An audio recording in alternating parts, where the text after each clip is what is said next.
Hi, this is Justin Kahn from the Decatur Herald and Review here at Meridian High School. We're in the second game of the Macon County tournament.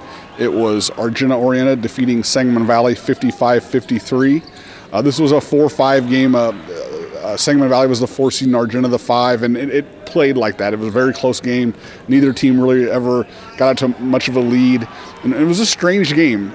Sangamon Valley turned the ball over 5 times the whole game, which usually it means you're going to win, and they also turned Argenta over 20-plus times in this game. There was a stretch, I believe, in the fourth quarter where Argenta turned the ball over about 6 times in 2 minutes, and you thought, well, there's just no way they can keep up this rate of turnovers and win the game. But one thing Argenta did have was just the size advantage. They were a lot longer than Sangamon Valley, and Sangamon Valley had trouble getting any shots off, especially if they weren't from really deep.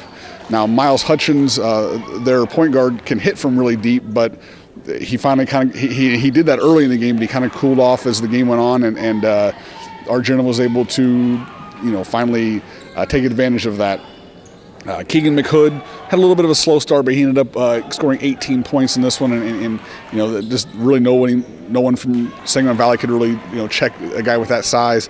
Tyler Hemman also had a real good game for the Bombers, guy who didn't play at all last year because of an injury, and obviously he makes a huge difference for them. He's a guy who has a ton of length. He's probably 6'3" with real long arms. Connor Damery, a guy we kind of started learning about last year as a sophomore. He's probably about 6'3" now, and also really long, and just it causes teams a lot of trouble. And I think over the course of the year, teams that don't have that kind of length are going to be in trouble against Argenta. Now, you saw a team like Warrensburg, I believe it was a week ago. They do have a little bit of length, and they were able to counteract Argenta and beat them pretty bad in a game where I know a lot of people feel like in that first quarter of that game, Warrensburg played about as well as a high school team can possibly play. So those two teams will match up, Warrensburg and Argenta, in the semifinals. It looks like a mismatch after that first game that was just played a week ago, but you see Argenta and you think, well, there's some things they can do pretty well. So, again, the final score from the second quarterfinal at the Macon County tournament was Argenta 55, Sangamon Valley 53. Make sure you check back to hrpreps.com for all the coverage.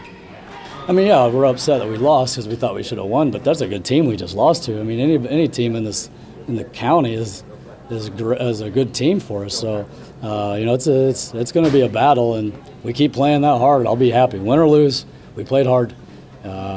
They beat us, shake their hands, tip their cap, whatever, move on to the next one. Being long has its good points and its bad points. And, I mean, it's easy for smaller guys to get up underneath our guys, on a press or, if they're playing a hard man. So, we're having to temper that as we go along. Keegan plays point guard half the time. Yeah. Late in the game, I heard him in the huddle say, "I've got so-and-so. You take my man." When we needed, the two seniors, when we needed them, they really stepped up.